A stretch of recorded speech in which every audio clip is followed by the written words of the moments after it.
Hello, डाल दिया।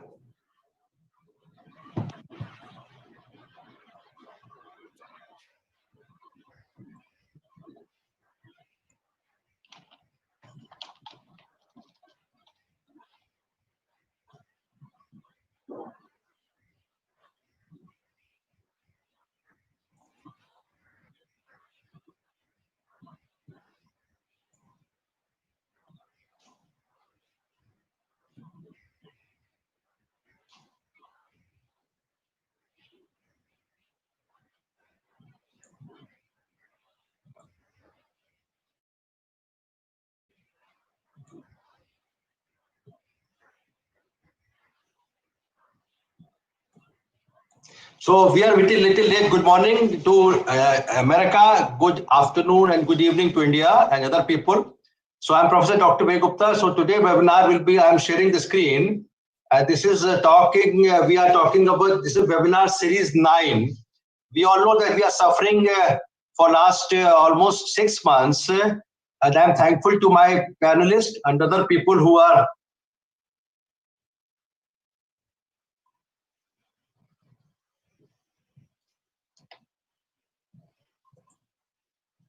hello.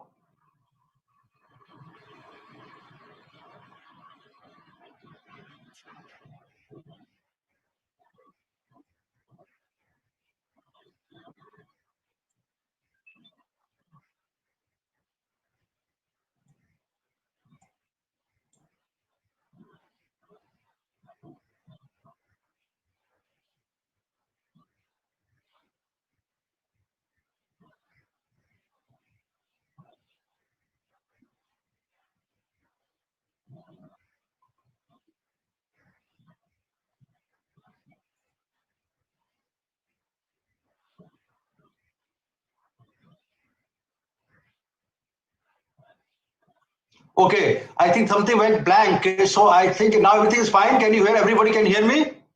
Yes, very much. Okay, sorry. Something went blank in my file. So we are thankful to our panelists and speakers, especially our Mr. Dr. Jack Lubin from USA, who is a health innovator, futuristic, New York, formerly CEO of Cardiovascular Research Foundation and past president of American College of Cardiology. Is very kind to be here with us. Then Honorable Mr. Kailash Vijayvargiya, he will be joining us. He's a National Secretary, General Secretary. We wanted a social message and some spiritual message from him. He's a very active worker for Bharatiya Janata Party and also the Prabhari of West Bengal.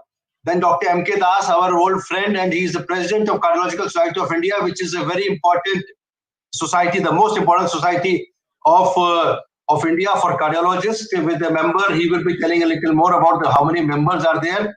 He'll be speaking about what COVID-19 and CSI is doing, especially after unlockdown. Madam Madhvi Agarwal will be joining from Calcutta a little later, and our friend Dr. P.K. Ashokan. Dr. Omar Halak from Dubai has joined today, and he will be talking a little more because he otherwise was supposed to join on 4th June. So I can see Kailash Vijayvargiya Sahab here, and I'm thankful to him that he's been able to join us. And Madhvi Agarwal will be joining from BJP, and then Madam Susuti Malik, who is a celebrity singer from Calcutta.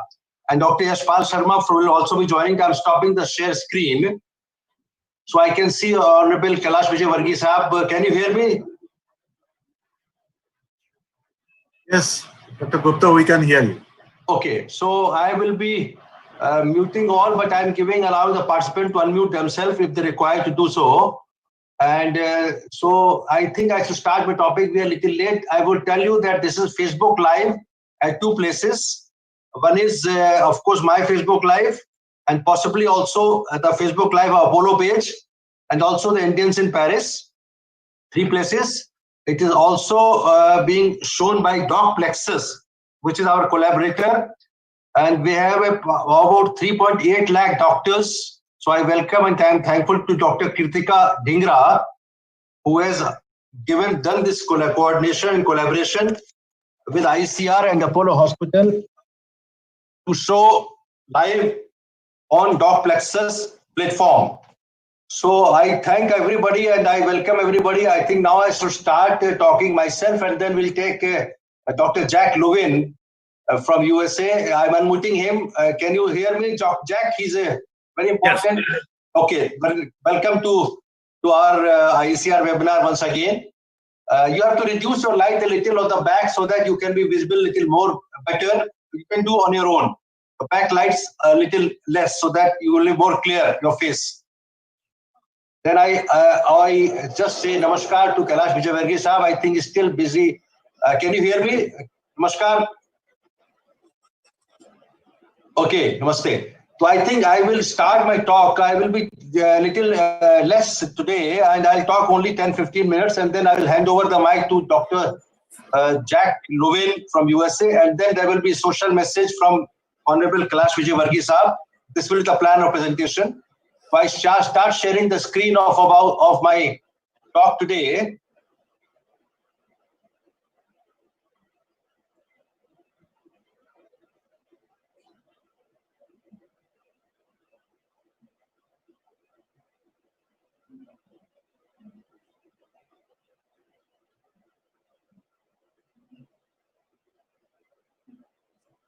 So what we are talking today is SARS-CoV-19, which is December 2019. We had a huge problem created through China or by China, we don't know. I will be a little skeptical to talk about. The Indo-European Course on Revascularization has been doing education programs since 2008 with Professor Alan Crebier. And today's theme is Healthcare and Society with COVID-19, Coronavirus Disease 19. And the global perspective is very huge. This is 3 days old. I could not modify it. So we have more than 60 lakhs people suffering all over the world, and more than around touching 30 or 28 lakhs of people who have died. India's perspective is not low less. About 5,000 people have died, and about 100. But India graph is still growing up. So this I will let you know a little later. So US perspective, Dr. Jack Luvin will tell. I can show President Donald Trump, and Jack Luvin is almost equivalent because he was the president of American College of Cardiology, and Donald Trump is the president of America. He's not a doctor, but he poses as a doctor many times. Jack will tell a little more. So coming on to the highlights, the global cases go past 6 million. So this is today's highlight. 6 million means 60 lakhs people are suffering all over the world. And let me compare the deaths. Italy was the second most important country which was affected. And this is the day before. This is the BBC news telling that 15 February, 8 April, and 31st May, the number of deaths are going down in Italy. Similarly, but on the other hand, Brazil is growing up. Brazil is the most important hotspot after USA. And the US part will be told by Jack Luvin. Again, Russia is growing up as far as deaths per day is concerned. Spain is going down. If you remember, it was China first, then Italy, and then Spain, which was most affected during March and April. And now the death rates have gone down. That means we have hopes that there will be a peak and there will be coming down. So decoding the Delhi spike, I have taken this article from today's newspaper. Why Delhi is growing so much up? Let me tell you, I would read this very well. On Thursday, Delhi recorded 1,000 cases of the coronavirus disease. Jack, and we all know from India, and also Omar Halak from Dubai, that India at the moment is having about 8,000 to 9,000 new cases per day.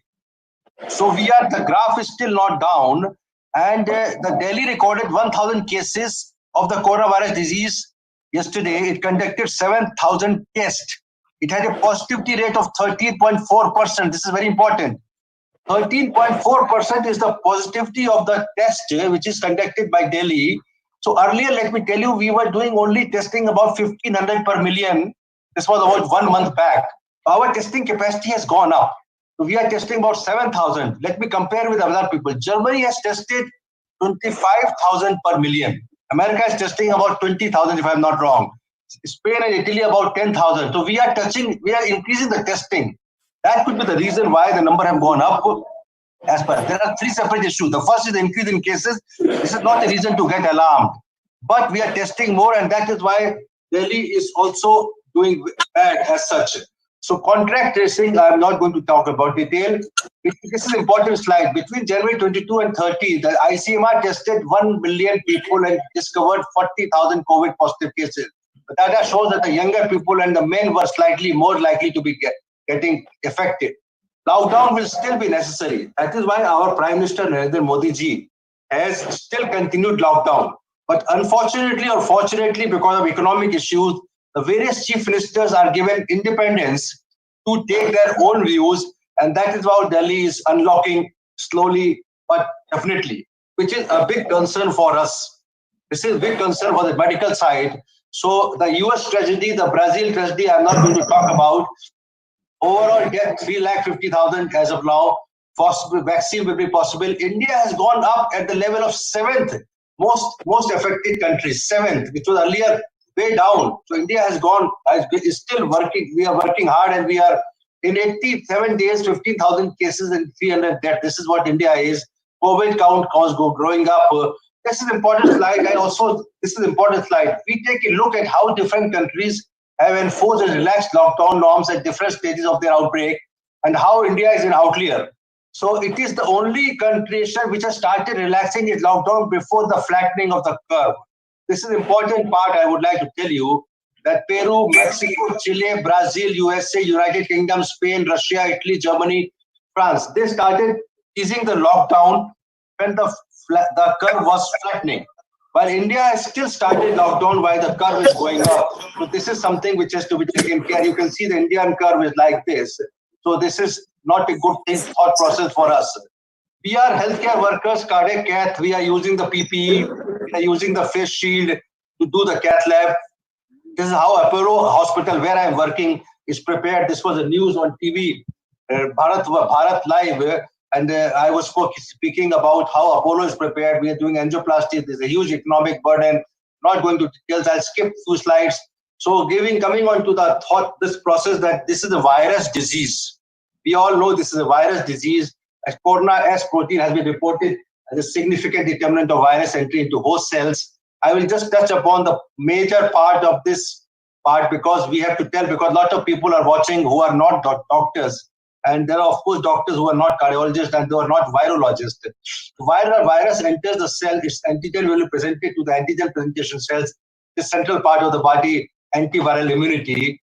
So we know that we have to develop immunity, and that is why we talk of herd immunity. We talk that if your immunity level is high, you are more safe, and only 80% people will be safer, and 20%, depending upon the pair where you are, will be dying. But SARS IgM specific antibody disappear at the end of week 12, while the IgG antibody can last for a longer time. And we all know this. That is why cytokine storm is the nail in the coffin, will trigger a violent attack. And a lot of patients who have died, they die finally because of multi-organ failure. The diagnosis of COVID-19 is basically from pneumonia, symptoms of cough, fever, and dyspnea. And diagnosis is basically made by the test which is known as PCR test, which is a test taken from the throat swab. Unfortunately, respiratory secretions are tested. It takes about 8 hours to 14 hours for the report to come. And that is one of the important problem with this testing. CT scan is also important for the diagnosis. Sometimes you have a false negative PCR test. That means the patient is actually suffering from COVID-19, but the CT scan will still remain normal. Antibody testing is basically key to success.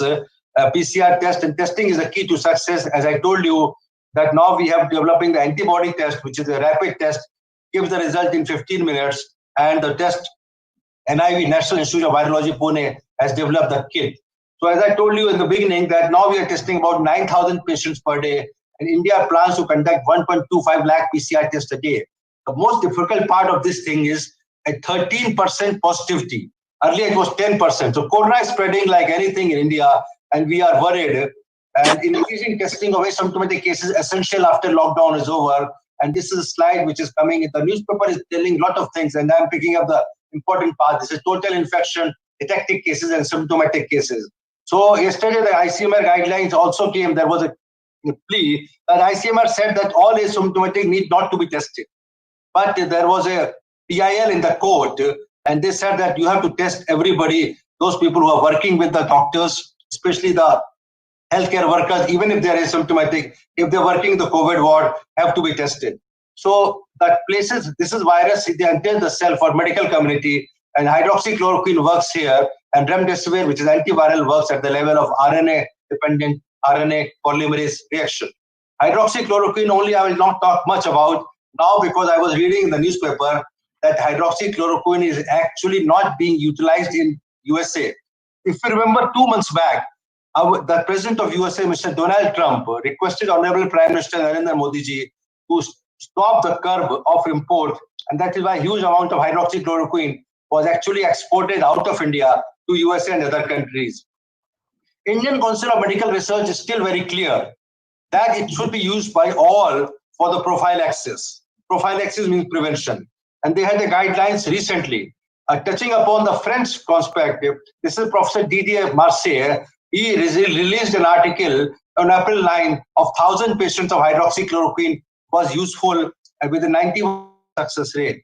But later on, there was an article coming from, earlier it was an article from China that shows the utility. That was February, but a lot of water has flown down the river after this February and April study, especially FDA initially allowing on 28 March utilization of hydroxychloroquine. Later on, FDA said that the emergency use only, and then there was a U-turn by the Americans, and they said there was an article in Lancet with 25,000 people about 1 week back, which show that it is harmful. So, but there are a lot of issues with that Lancet article. I have also read.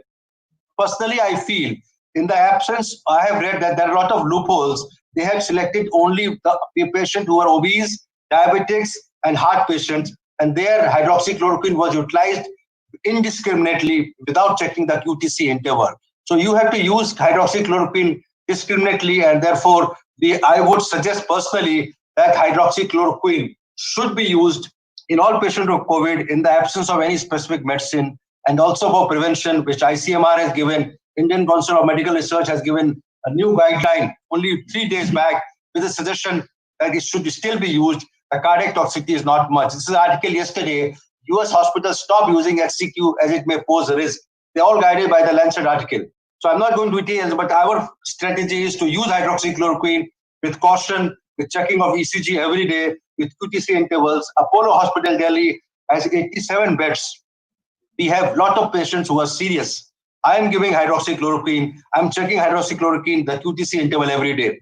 Repurposed medicines are very important because in the absence of a specific antiviral medicine, you have to depend on the medicine which is there. I want to again highlight my father, Dr. M.L. Gupta, who is a researcher who has proposed to the Prime Minister office for one important medicine which is still pending. So I would request ICMR through this platform to clear this.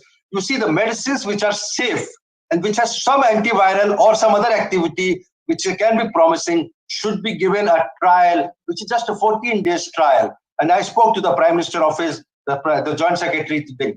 Important medicine which has come only yesterday, Nofamostat, has been shown a promising data against COVID-19. The Sun Pharma has allowed this to be using a trial. This is again a repurposed medicine.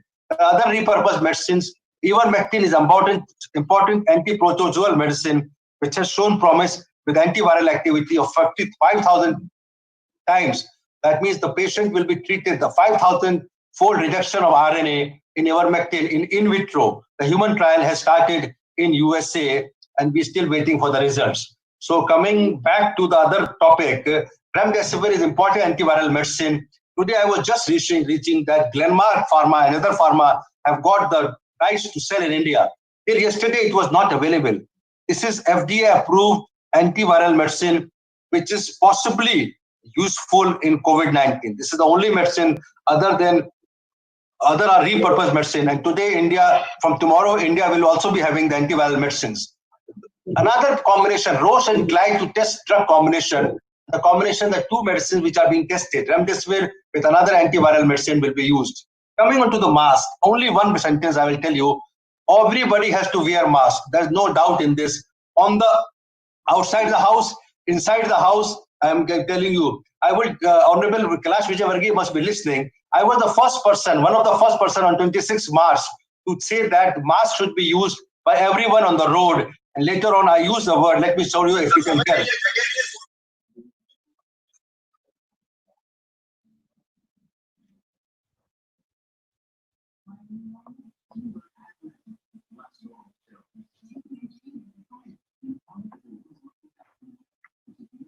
So I use the word angocha, and later on our Prime Minister himself used gamcha. And at that time, 29th of March, people were not very much convinced with me that actually mask is for everybody on the road. And I thought that this is possibly airborne or 2-meter distance.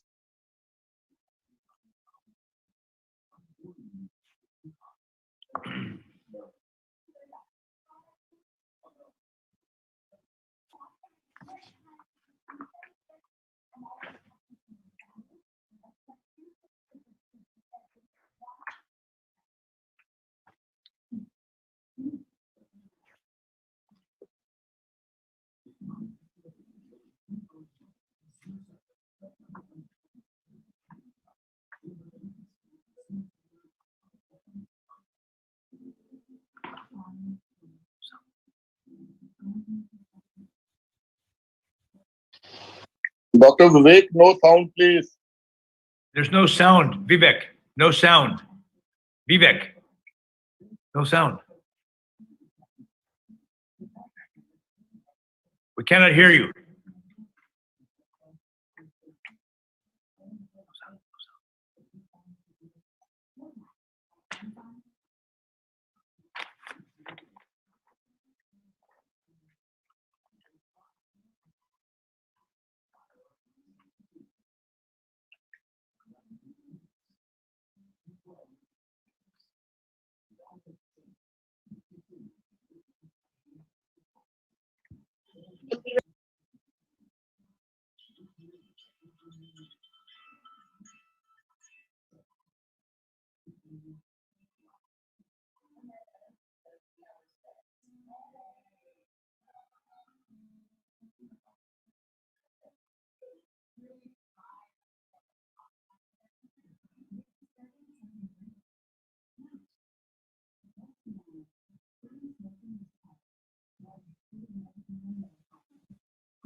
हाँ आवाज नहीं आ रही।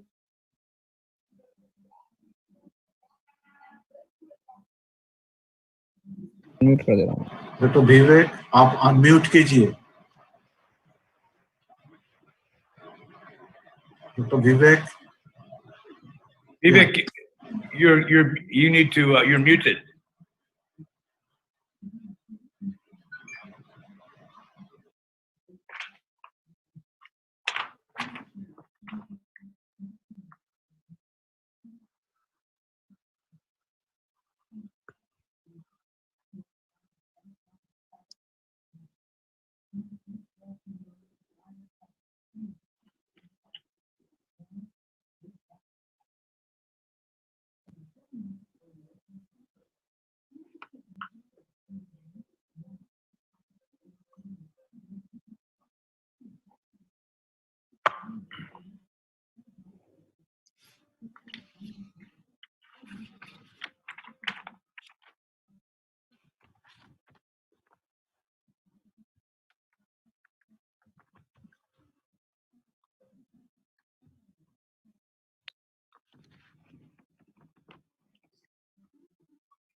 Microphone आ रहा था,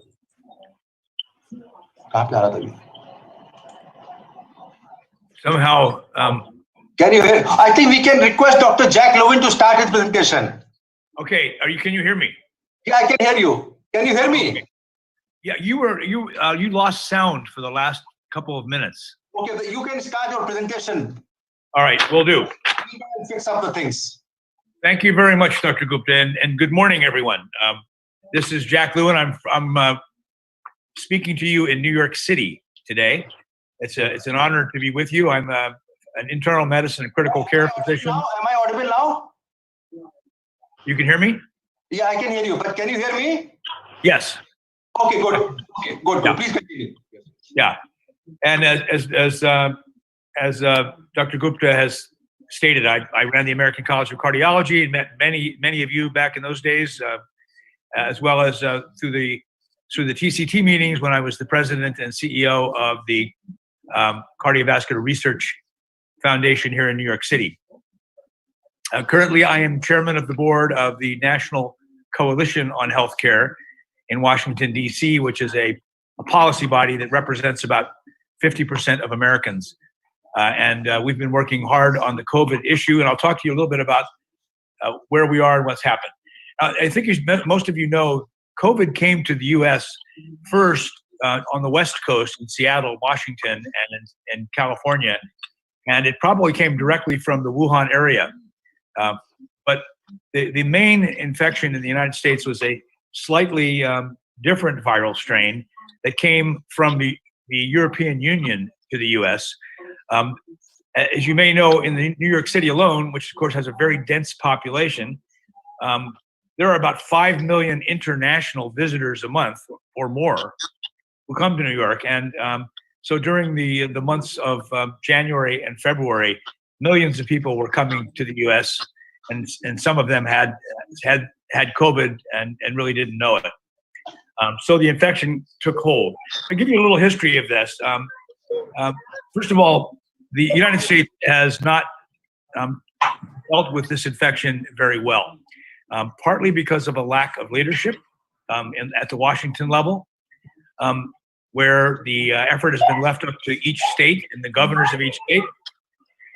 But we had a late response during the month of March. We really didn't have any public health measures in place, and the infection spread rapidly throughout the United States. We also had testing.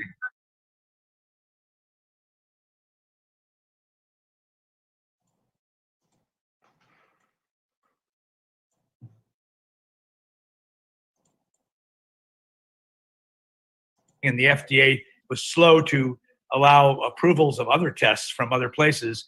So we had a late response in terms of social distancing, public health measures, recommendation of wearing masks, and other typical public health interventions, and the absence of testing.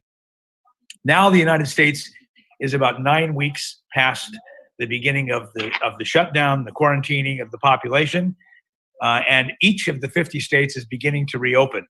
There's a lot of fear about that because we know that there's still a significant part of the population has not been exposed and is virus naive and therefore vulnerable. And as you recall, in New York, the hospitals were overwhelmed. We had, people. There was just a complete, total takeover of all beds in all the hospitals across the city with COVID patients.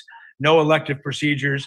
And in fact, the hospitals were completely overwhelmed. We were seeing more than 1,000 deaths a day in this city only. Okay, and New York City has been the epicenter for the whole of the United States, and New York State has really been the most severely affected state of all. But it's also been the most successful state in terms of flattening the curve and actually seeing an improvement and a return. We are now at a place where there are fewer than 50 deaths per day. That's still 50 deaths too many, and less than 1,000 new infections a day. And we're testing hundreds of thousands of people every day in New York. We're doing more testing than any place in the world. So I can tell you more about that in a few minutes. There's still a great fear about this reopening and relaxation of the public health standards when 90% of Americans have not been exposed to the virus. Currently, as you've seen, there are demonstrations happening in the United States and a lot of civil unrest in 140 cities because of the unfortunate death, which was a murder of a black man in Minneapolis by police, witnessed by everyone on videotape. And in response to that, the African American community and many others have been demonstrating in the cities. While they're wearing masks, we're very fearful that these demonstrations are also going to spread the infection around the country and create a second wave. Some of the facts that we do know right now about this infection, in terms of of its morbidity and mortality, we're getting better science. Although really so much is uncertain and still unclear about the science of COVID. We know that about 80% who are severely affected are over 60 years of age, but many younger people have been affected in New York and across the country, and it certainly is. And as you recall, that the autoimmune reaction in children causing a severe inflammatory disease and coronary inflammation and multi-system damage appears to be an autoimmune response to COVID in children who have this autoimmune response 2 weeks after they've gotten over their symptoms, if they had symptoms at all, as most children are asymptomatic. In the boroughs of New York, Brooklyn, and Bronx, we are now in the high 40% of people who test positive for antibodies. That means nearly half the population has been infected with COVID. Across the entire New York City, it's about 20% on average. But if you look at the rest of the state of New York, out in the rural areas, it's less than 10%. So we're nowhere near herd immunity, but in this city, which has been most severely affected and which has had the most improvement in terms of reducing hospitalizations, reducing deaths, we have a significant number of people who have been asymptomatically infected, obviously, and who have antibodies. I can talk a little more about that later. Well, as you know, and as Vivek mentioned, I mean, SARS-CoV-2 or COVID-19 is an enveloped, single-stranded, positive sense RNA virus. It attaches at the angiotensin converting enzyme 2 receptors. We've learned in the United States and around the world that patients who are taking ACE or ARB medications are not at greater risk of death or of infection, as far as we can tell thus far. But nonetheless, this is where the virus attaches. Obviously, it causes a severe acute respiratory syndrome in most patients. But the cytokine storm that occurs in people 1 week or 2 weeks after infection is what probably kills most of the patients. So we have been thinking a lot about how to therapeutically respond to this, and we're learning a lot. So in addition to the acute respiratory syndrome, the inflammatory immune response and the cytokine storm is certainly responsible for many deaths. Whether or not the multi-organ damage is due to hypoxemia alone, which is a logical possibility, or whether it's direct viral impact is yet to be learned. So there's still a lot in terms of pathophysiology that we need to know. I want to talk about cardiovascular disease and COVID-19 a bit now. We know from the data that we've gathered here in the United States, and particularly in New York State, that people with pre-existing cardiovascular disease have very bad outcomes and are at much higher risk. In fact, 5 times the risk of dying of other patients. Also, hypertension, obesity, immune compromise, and other chronic conditions can contribute to this. But cardiovascular disease is probably the most serious pre-existing risk factor. Patients here often presented in crisis with cardiogenic shock, even though their symptoms were acute respiratory syndrome. Nonetheless, they had cardiogenic shock. Many patients showed evidence on admission. These are the most seriously affected with myocardial injury or myocarditis. And in fact, patients presented with myocardial infarction and heart failure exacerbations. And we don't know yet to what extent these were due to pre-existing conditions or the massive impact of the inflammatory response of the virus. We've also known, and we've seen worldwide, coagulopathies due to COVID-19, and then venous thromboembolic events. In America and in New York in particular, these events have occurred very frequently in younger people with no previous cardiovascular issues.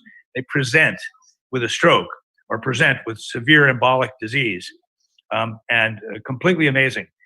So this has been something that maybe has helped younger people take the disease more seriously when they see, very healthy friends who end up with a stroke or a severe thromboembolic event.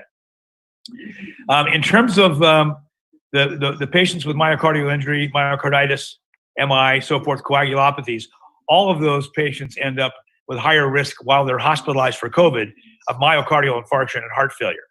And in fact, all patients should have troponin levels measured, because elevated troponin is a severe risk factor for cardiovascular complications. When my colleagues in New York are saying that the presentation of cardiovascular disease here is closer to ACS, to acute coronary syndrome, than it is to STEMI in most cases, but we do see STEMI presentations, and we have been doing PCI procedures on those patients as part of the treatment here on a regular basis. We are beginning to think that anticoagulation for people with cardiovascular risk factors and cardiovascular presentations is a beneficial therapeutic approach. We're seeing acute heart failure in more than 20% of people with these severe cardiovascular complications, and many develop cardiomyopathy as well. Again, we don't know whether these were due to underlying and maybe undiagnosed cardiovascular risks, or these could be, in some cases, direct impacts of COVID and its inflammatory sequelae. So, and dysrhythmias have been a significant part of the cardiovascular picture with COVID here in the United States. Now, because of the economic collapse, where we shut down the economy of the United States, and this happened in most countries around the world, and because of the fear of COVID that people have, we've also seen a very significant increase in cardiovascular disease because patients failed to come in for essential treatment when they had the symptoms of myocardial infarction or exacerbations of heart failure. So these two problems, the fear of patients to come in and get treated, and the economic and stress factors have caused us to see an increased number, and we're having trouble sorting out the impact of these deaths and these admissions with respect to the primary COVID cause. In terms of treatment, I think Vivek went through some important points. I won't try to repeat those.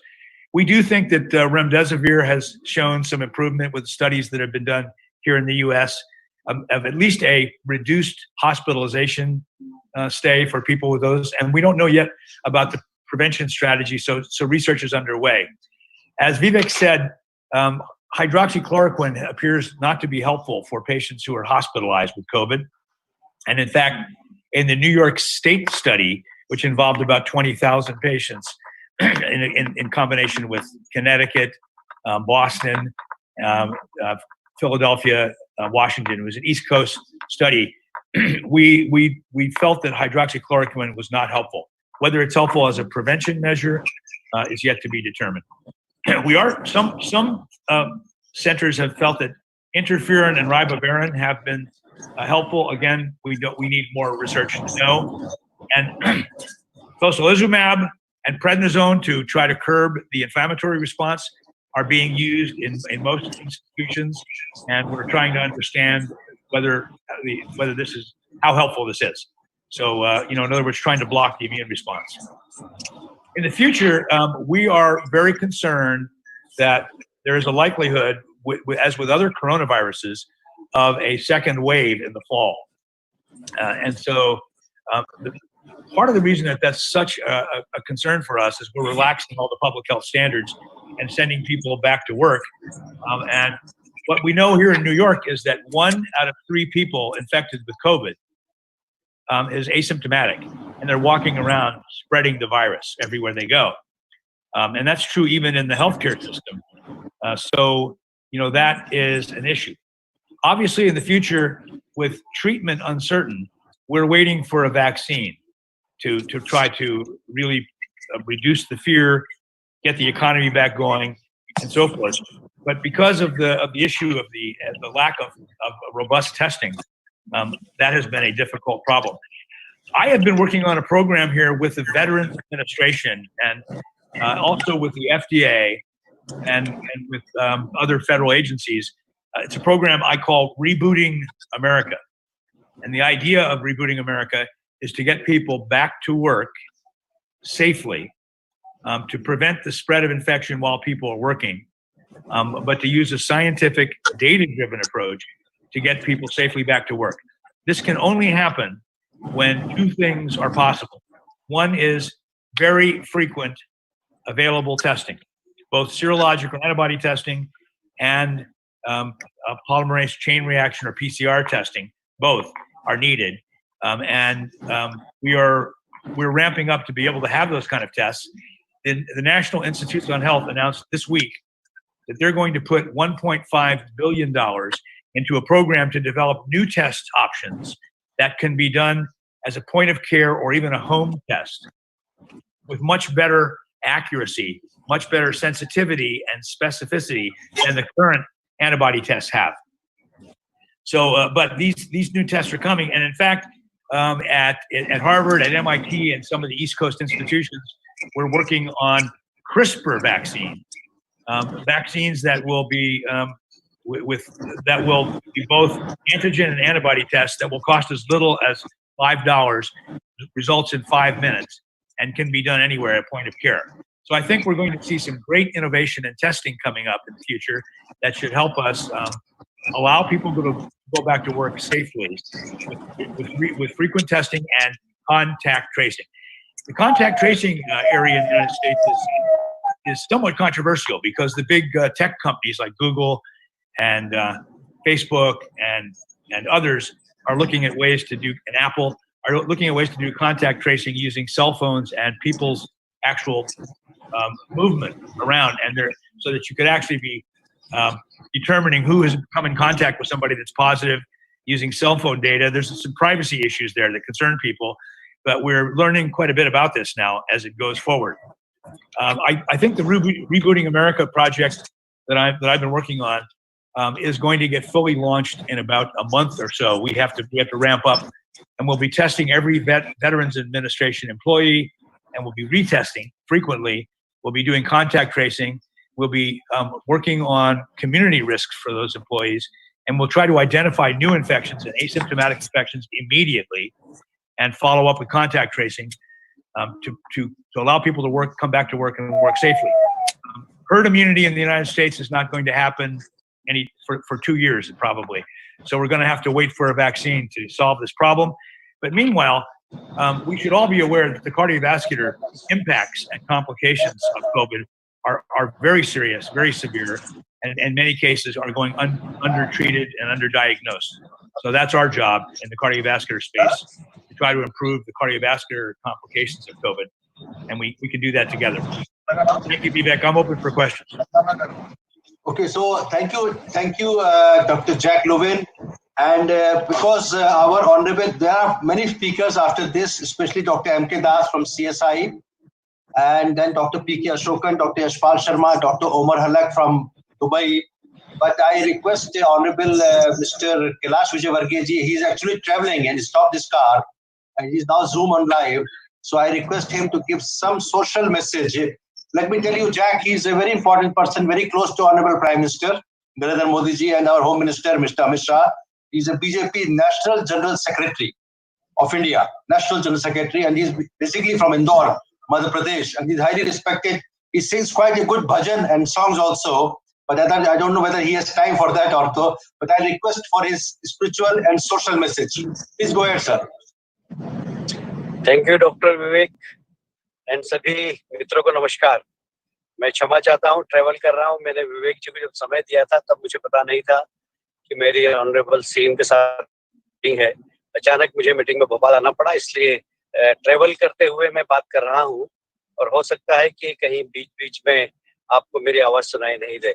निश्चित रूप से मैं इसे एक world war मानता हूँ, मैं इसे एक विश्व युद्ध मानता हूँ, और एक ऐसा विश्व युद्ध जो कि हम लड़ाई तो लड़ रहे हैं पर हमें हमारा जिसके ऊपर हमला करना हो व्यक्ति दिखाई नहीं दे रहा है, क्योंकि वैक्सीन अभी तक हमें प्रॉपर हम बना नहीं पाए। ऐसे समय में हमें चाहिए कि हम उन सब प्रोटोकॉल का समाज के अंदर पालन करवाएं जिससे कि इस बीमारी से बचा जा सके। आप सब एलोपैथी डॉक्टर हैं, मैं आपसे एक रिक्वेस्ट और करना चाहूंगा कि भारत के अंदर जो आयुर्वेदिक चिकित्सा है उसमें आयुष मंत्रालय ने कुछ इम्यूनिटी बढ़ाने के लिए बहुत सारे काढ़े और मेडिसिन की भी रिकमेंड किया है। आप जब एलोपैथिक ट्रीटमेंट करें तो उसके साथ साथ मैं समझता हूं कि कुछ ऐसी चीजें भी प्रोवाइड कराएं जो कि इम्यूनिटी पावर जो लोगों का होता है वो बढ़ सके, और वो आयुर्वेद में बहुत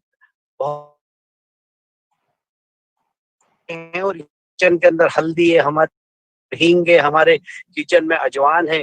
तो हमारे जो ऋषि मनीषियों ने जो मसाले दिए हैं जो दुनिया में कहीं नहीं पाए जाते हैं, वो हमारे देश में के अंदर है।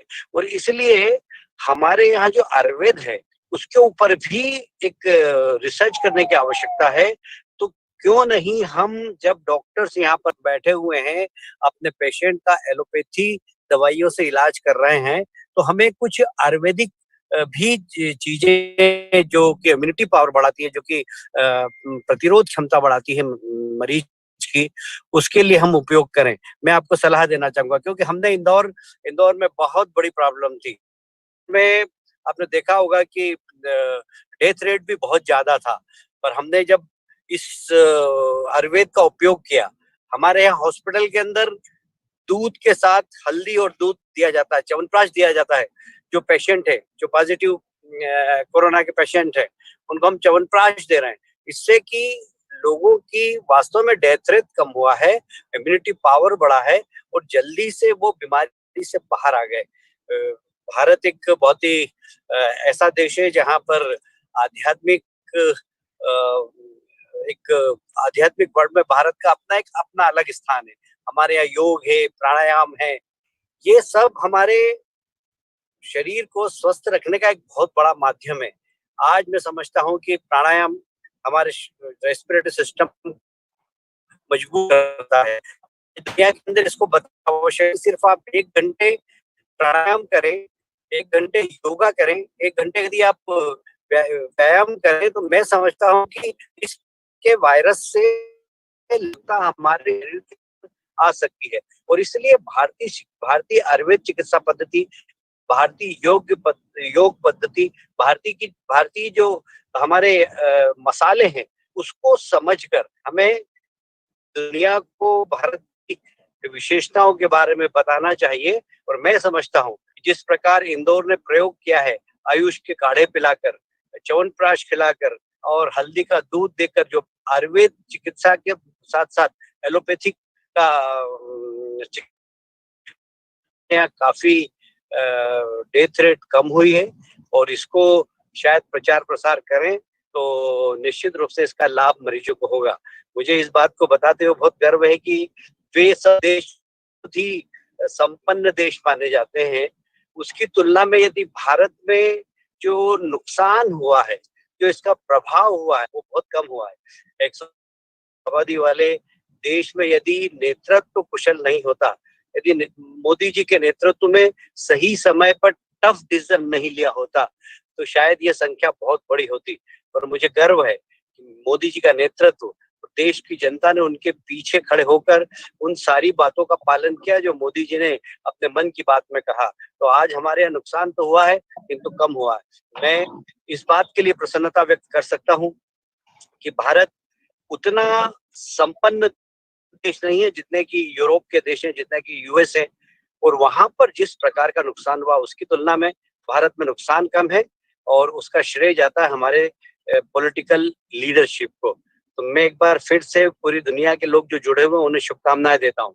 ये कोरोना का संकट से हम जल्दी से उभरें, क्योंकि इसके बहुत सारे दूसरे परिणाम भी है। आर्थिक मंदी एक बहुत समाज को प्रभावित कर रही है, बेरोजगारी ये बहुत समाज को प्रभावित कर रही है।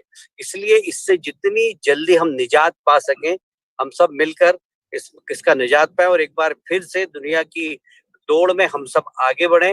मेरी शुभकामनाएं विवेक गुप्ता जी, आपके इस प्रयास की मैं सराहना करता हूं और सभी मित्रों को जो सुन रहे हैं उन्हें क्षमा भी चाहता हूं, क्योंकि मुझे घर में बैठकर आप लोगों से चर्चा करना थी, किंतु मैं ट्रैवल करते हुए चर्चा कर रहा हूं। बीच में कहीं आपको डिस्टर्बेंस हुआ तो मैं क्षमा चाहता हूं। आप सबके प्रति मेरी शुभकामनाएं। आप सब डॉक्टर्स हैं या चिकित्सा जगत से जुड़े हुए लोग हैं, निश्चित रूप से आज के समय में आप भगवान का स्वरूप है।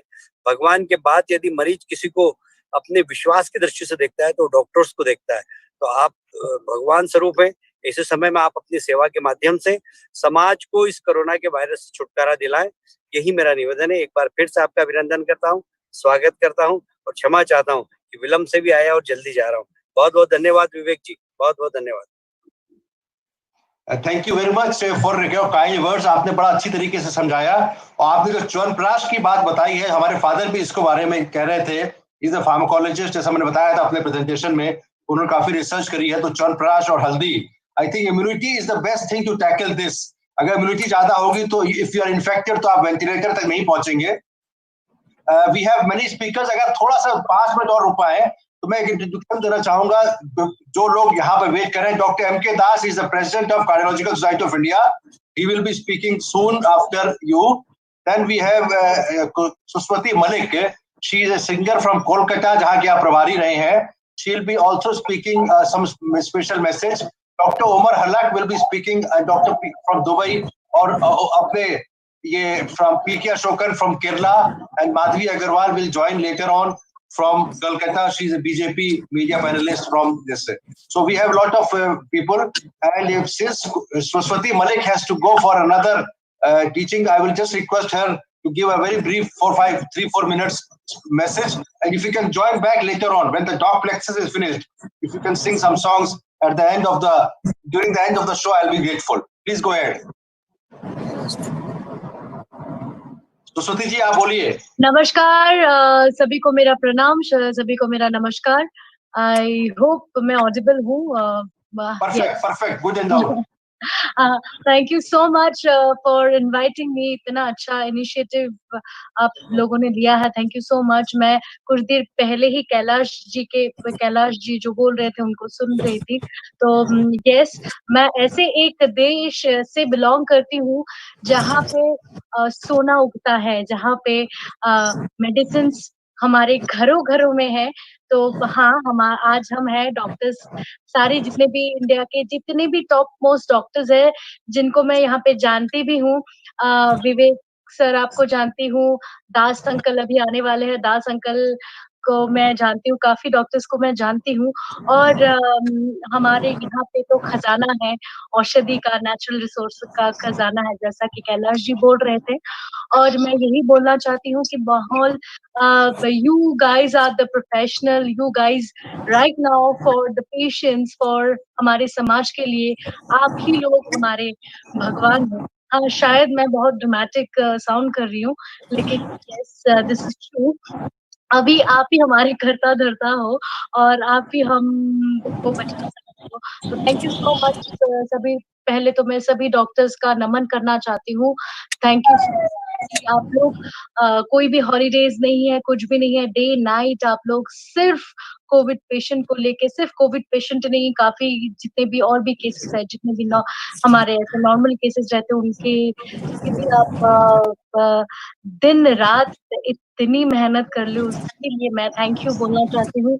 और मैं सबको यही बोलना चाहती हूँ कि मुश्किल की घड़ी है और हमें एक साथ एकजुट होके चलना है। और मुझे इतनी टेक्निकल बातें तो इतनी आती नहीं है, लेकिन I am feeling really very glad कि मैं आज यहाँ पे आई हूँ।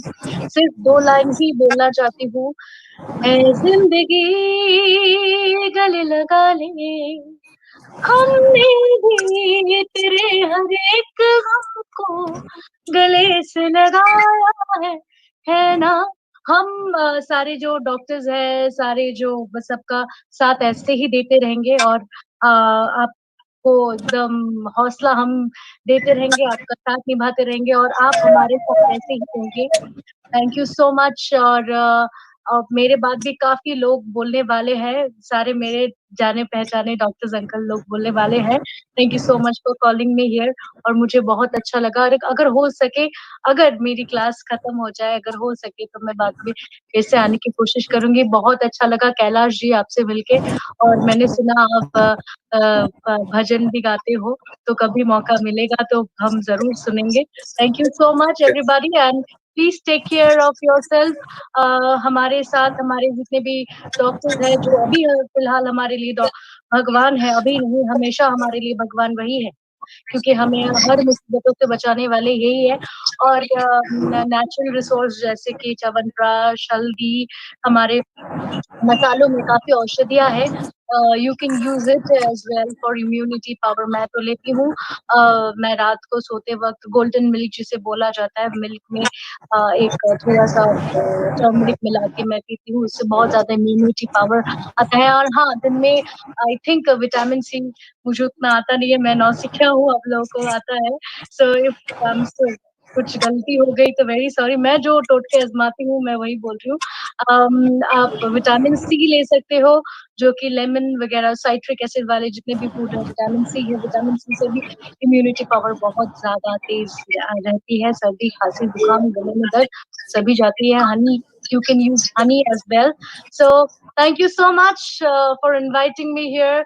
And Vivek sir, thank you so much for inviting me here. Thank you so much. Go ahead. Thank you. Okay, thank you, Saraswati. If you can join back later on when Docplexus will be over, we'll have nice to I to will hear you. definitely try. Thank you so much, Vivek sir. Thank you. Thank you. अब कैलाश जी अगर आप यहाँ रुकेंगे तो मैं अब request करूंगा अपने CSI president doctor M K Das को, please come and join and start some discussion with doctor Jack Luvin. And I will request Kailash ji to stay back and listen to some discussion coming from America and our Indian cardiologist and Dr. Omar Halak from Dubai. So I will just give it over to Dr. M. K. Das, who is the president of Cardiological Society of India, to come and discuss about the Indian perspective and also to give highlights and discuss with Dr. Jack Lewin something what you feel pertinent in our perspective. Good evening for Indians and Dubai people, and good morning to Dr. Leen and all others who are listening to this very, very important meeting. In fact, I am very much thankful to Dr. Vivek Gupta, who is organizing this kind of meetings regularly. And this is the second time I have joined. And as he mentioned that I am right now the National President of Cardiological Society of India. And the Cardiological Society of India is the oldest body, not only in India, but also across the globe, because it was actually built up in the year 1948. And later, Dr. B.C. Rai was the founder president of this particular organization. And so many other people glorified this particular organization. And the main aim of the Cardiological Society is to cater not only the services to the people of India, but also across the whole region, mainly the Indian subcontinent, and also to cater the knowledge and informations and all these kind of things, which are very, very important for all of us, so that everyone is benefited. And in fact, the COVID-19, which has really been a menace to the country, and that has been tackled very, very beautifully by all the political heads. In fact, I was called as the national president to the meeting by video conference by our Prime Minister, and before the lockdown was called. And actually, I was present there, and really I was appreciating his whole kind of approach regarding the lockdown. In fact, the lockdown has given a lot of respite to the people. We could be prepared for the whole COVID scenario. Now we are facing bravely and effectively because of that lockdown. Now the problem of the escalation of the numbers really has started in India after at the end of the lockdown period, when the migrants and people from outside were coming back with the projects like Vande Mataram, program. So they were coming back, and they are also increasing the situation. But what Cardiological Society of India has done during this lockdown period, in a record time actually of this 1 month or so in the initial part, we sat together amongst ourselves and presented 3 documents from Cardiological Society of India. These are called position documents on myocardial infarction management, heart failure management, and how to do the echocardiography and other non-invasive tests in the scenario of COVID-19. And there, we categorically, regarding the MI management, we told that there are 3 groups of patients, and one is the COVID suspect, and third is the COVID non-COVID patient. And so for the non-COVID patients were concerned, we are not at all bothered about whether we should go for the angioplasty or invasive investigations or not. But we recommended that we should go slow, and we should be taking care of the only emergency kind of patients like ACS and all. And so for the COVID positive patients are concerned, it was totally guided by the decision of the treating physician, and based on the primary care facilities as well as other personal protective gears, where all the measures were there for COVID management. So in those cases, as per the discretion of the patients, the physicians, the cases were being managed in the form of primary PCI. But for the COVID suspect patient, we thought that our recommendation, as per the geography of our own country, we should go ahead with the fibrinolytic therapy rather than the invasive therapy, because the time was a very, very restraining factor in India, even before COVID scenario. And with the COVID scenario, it was supposed to cause more time lag. So we thought that that would be best management, and we carried out in the same fashion. And only in failed thrombolytic patients, we recommended the rescue angioplasty. Now, when the lockdown has been started, now automatically the scenario is changing, and we are geared up to take care of our patients in the right way. And primary angioplasties are being regularly done. But very peculiarly, we have seen in our cases that some patients are COVID negative, but after some days, or rather 1 or 2 days after the procedure has been done, we are seeing that the COVID positivity is there. And in some cases, actually, there has been severe COVID infection resulting into mortality. So that kind of scenario is also coming. But what is our experience again, that the asymptomatic patients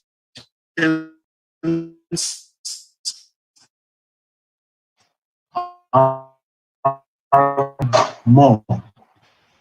And so for the sudden cardiac death is concerned, we are not able to take those or know those cases. Countries, as we know, I'm going to ask Luino. So some of the patients are having some cardiac death or sudden death rather before they go to the hospital, and naturally are not knowing those cases in India. But we are taking our patients' confidence into the lockdown, and we are saying that we are taking all kinds of measures like social distancing, hand sanitization. Then we are also advising the doctors that you'll have to take all the protective gears and all, and not only the doctors but also all the health workers for giving.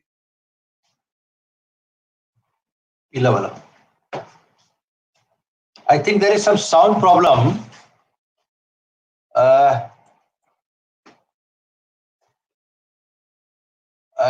Hello, can you hear me? Jack, can you hear me?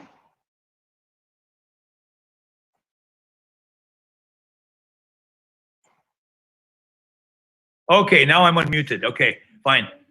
No, I think just a minute. I think he got unmuted. I have to unmute him. Yeah, Okay. yeah. Okay. So that's the scenario right now. Again. Yeah, you can hear. We can hear you. Yeah. So that's the position thing, and we are also taking care of the heart failure patients, as Dr. Lewin highlighted that MI and heart failure, these are or ACS scenario and heart failure, these are the two important considerations, and we are taking care of our patients. What's the message we have conveyed to the people who are having, say, ACS or heart failure or hypertension, that the treatment that were going on with the patients before the COVID scenario, they should continue the medications. There is no harm in continuation of the AC inhibitors, because it has been proved that these AC inhibitors or ARBs, they can actually offer benefits to the patients because of certain mechanisms. So at the end of my speech, I'll tell that definitely the scenario will be remaining there for quite some time to come in future. We'll have to live with it. We'll have to have a sort of new normal type of practice, and but at the same time, we'll have to carry on our important tenets of the anti-contagion process, that is the sanitization, social distancing, and all protective gears and all, which should be used by all the people. That should be the message to everyone. Now, I have got a question to Dr. Lewin. How is your experience with the sudden death in your country, especially in New York? Because there has been some reports of this from Spain and Italy, that they have encountered a lot of sudden cardiac deaths which actually could not reach the hospital. So in the COVID scenario, whether you face the same kind of things or not? Yes. Can you hear me? Yes, please. Yeah. First of all, I just want to say what an honor to be here with all of you. And I've been to many CSI meetings and been a speaker, and it's always a pleasure to hear about the great work of CSI. It's a fantastic organization. Yes, we believe that many patients with sudden cardiac arrest basically were picked up by the EMS system and never made it to the hospital. We've seen there have been hundreds of patients who died suddenly at home and were not expected to. They were seen perhaps when they had some respiratory symptoms. They were sent home with medications and told to come back if their breathing distress got more serious. Many of these people may have died of cardiovascular events and never made it back to the hospital. In the hospital itself, there have been many sudden cardiac arrest situations that occurred where the patients could not be resuscitated. And in fact, resuscitation is a risk anyway, but so we do think that there's been a significant amount of sudden cardiac arrest death at the community level that patients never even made it to the hospital. Do you think that is the cytokine storm it was responsible, or the viral myocarditis or virus getting into the myocardial cells, and that surge is responsible for the various kind of electrical failure as well as the Well, we know that both things can cause it. We know that there are some patients who have viral myocarditis with culturable virus actually in the myocardium and pericardium, and there are other patients where we didn't culture the virus, and they apparently died because of the immune conditions and the systemic inflammation. So I think both circumstances. The virus has direct effect on the myocardium in some patients. Others died because of the severe inflammatory cytokine storm. Thank you. I'll come back to you, but Dr. Halak, can you hear me, Dr. Halak? Put it on for a second. Can you hold a second, please? Dr. Halak? I'm in the meeting. Yes, can you hear me? Yeah. Just Dr. Hussain again. I've Just got, was another line. Yes, go ahead, please. yes, I've got one question. Yeah. Many of our patients right now in India, they were working in the Emirates. Arab countries, especially in Dubai and other places, and they are coming back with the positive cases. Right. Now, how is the scenario in your locality in the Gulf region? Whether it is a really severe disease or you have controlled it, or what is the scenario there? Because we are getting a lot of patients coming back from there in our country. Right, yeah. First, I'd like to thank Dr. Vivek for doing this conference, connecting the East with the West, and we are here in the middle in Dubai. Thank you, Dr. Vivek. Yes, it's, Dubai in particular is a tourist city, and there's about 40 million people come to Dubai every year. It's not a very big city, but there's a lot of traffic from around the world, everywhere in the world come to Dubai, a lot of them. So it's not unexpected to have a big load of a virus to be here. And city live on airline, as you know, Emirates airline, and live in a hotel and all those activities. That's what most of the activity in the city. And it was a very tough decision they have to make very early in the stage to stop Emirates airline, which is one of the biggest airline in the world. They have to stop it. They have to close all the hotels, which is the main business of Dubai, close all cinemas, all theaters, even all the mosques, and all those things shut down early. Then they start a lot of testing, and they have a lot of those drive-through testing. I don't know how often in the other countries they're doing this, but they have quite a few drive-through testing. They try to test everybody, and then try to be very strict on anybody have positive to be quarantined in the hospital first, and then when hospitals are full, then they start to use the hotel, which is 5-star hotel with really 5-star service for those patients who are stable and doesn't need to be in hospital. Matter of fact, many of the patients in the hospital, they want to go to the hotel now because really it's a 5-star service in the hotel, and they try to accommodate for everybody. So they have the one who are sick to be in hospital, they stay there.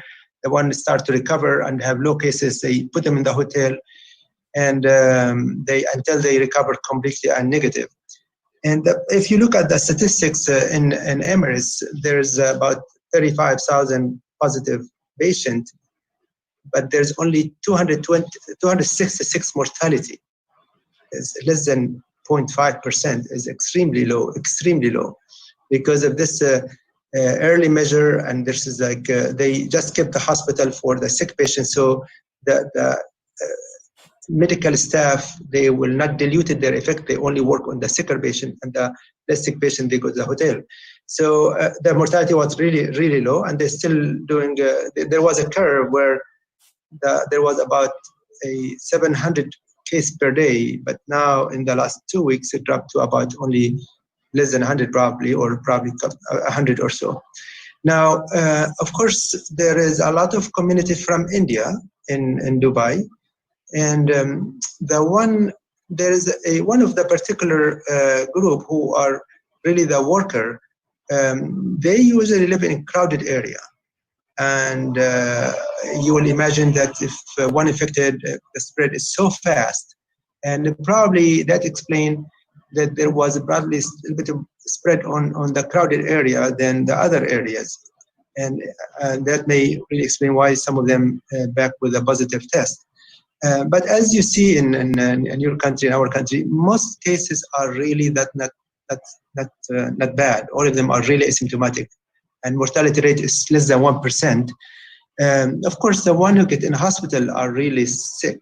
And I found two group of people who are really sick: the elderly patient who especially have other medical issues, and interestingly, the young patient in their 20s. The very healthy young people who got sick, they get really sick. And as been mentioned earlier, Dr. Lewin and other speakers, so it might not necessarily the virus itself, but those have the cytochrome storm, and their immunity system is so strong, and end up with a lot of multi-organ failure. So I have a patient now I'm dealing with is a 25-year-old young man, very healthy. He came in with acute stroke out of sudden. He was just really out of sudden stroke, and they end up with pneumonitis, myocarditis, hepatitis, nephritis, everything. And he was put on antiviral medicine, and then things started to continue to get worse. I have a little discussion with the intensivist, and actually we put him on steroid. It was kind of it's tough because patients spinning down so quick, and with steroid, magically is in 24 hours, all the numbers start to get so good. The liver enzyme dropped from few thousand up to a few hundred, and so it was that particular patient still in hospital now. It's the dominant picture was autoimmune, we assume, or a cytochrome. So in addition to antivirus, we give that steroid. Now we have there is another kind of very big dilemma. I'd like to have your opinion on it for the diagnosis. Actually, who do you call non-STEMI? About 50% of patients who have positive COVID, they have elevated troponin. Dr. Lewin, John mentioned that earlier, and the figure can be higher or lower depending on how often you're testing. But half of the patients who have COVID positive, they have elevated troponin. Not uncommon for them to have some kind of pain in the chest, and not uncommon to have some kind of non-specific STT changes. And I think this is a dilemma of diagnosis. Who do you going to call non-STEMI? Who do you going to call this is microembolization? Of course, by definition, it's calling micro-STEMI. So I'm in the process of doing a bit of a study on it, and we'd love to have everybody to get help from your side, and also get some information from US that the number of STEMI we noted we compare February to May of 2019 and February to May of 2020 for the number of STEMI and number of non-STEMI. Non-STEMI definitely is double comparing to 19, and STEMI is probably half. So we have less STEMI and much more non-STEMI. So the explanation for non-STEMI is probably a diagnosis issue. If you want to call everybody have definite positive troponin and some atypical symptoms and a little bit non-specific exchange, if you want to call non-STEMI, so probably more than double, probably 5 times. But I think we don't have a good explanation to it as yet is have less STEMI. And the only thing we kind of tried to dig in a bit deeper is probably, as you and John mentioned in his talk, probably people are dying at home. So the STEMI people, they die at home. So we have less people reaching the hospital, and we have less STEMI in the hospital actually. To our sick. And interestingly, I have 2 sons in US. They're doing their training. I told them it's a good project for you to collect the data of STEMI and non-STEMI between February 2019 to May 2019, and it's the same thing for 2020. And it'll be interesting to figure out some numbers. I think that's the explanation we have is less STEMI in the hospital because they are dead in hospital. Probably we have something else. I'm not sure if we have some other theories and so on. Regarding treatment for STEMI, the very first STEMI we have after that COVID business started to be hot, like early in February, actually gave thrombolytic therapy. And this was the first time I had to do thrombolytic therapy after 15 years. Being interventional cardiologist, every STEMI goes straight to the cath lab. So I have to go back to read about the dosage. So I read about the protocol of giving thrombolytic therapy. I didn't use it for the last 15 years. Thank God patient did really well. Later on down the line, of course, we taking for the cath lab. But I'm going back again, actually, I think thrombolytic therapy in the COVID time and COVID patient is better than intervention at this time because of multiple reasons. One, I think the STEMI patient have other microembolization everywhere in the lungs, in the liver, in the kidney, And when you're giving thrombolytic therapy, probably we're helping not only the heart, but the other ones. And if the thrombolytic therapy failed, then you can take the cath lab. My opinion, I had a seminar a few days ago, and that's my opinion, of course, kind of a little bit contradicting most of the other opinion, but my opinion, I think thrombolytic therapy is better option for a STEMI in this era, unless, of course, patient hemodynamically stable, that you have to go to the cath lab.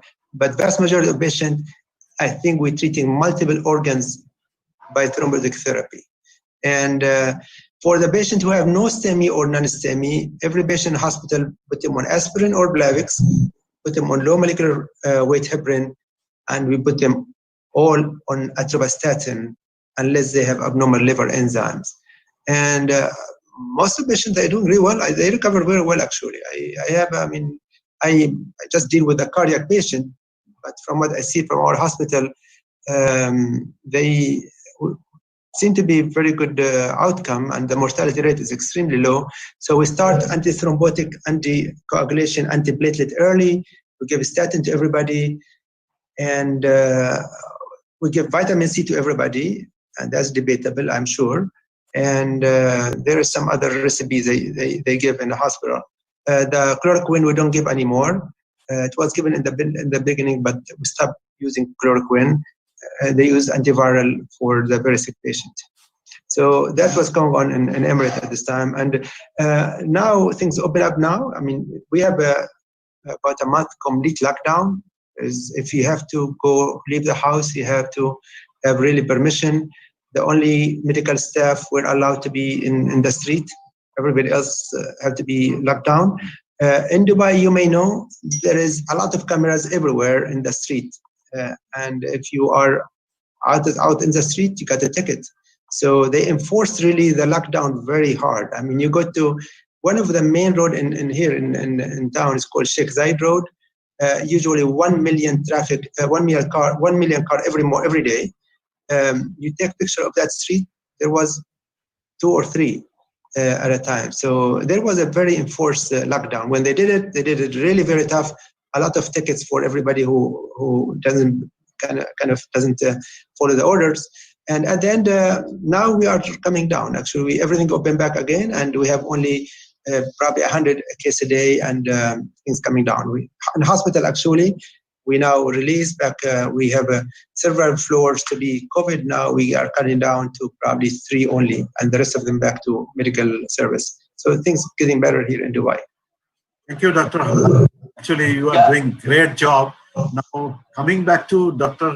Levin, just one. Before that, can I ask one question to Dr. Levin and Dr. Yes.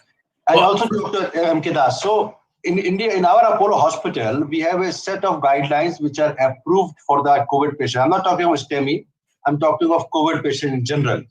That means, for example, hydroxychloroquine we're still giving. We are still giving for 5 days as a protocol.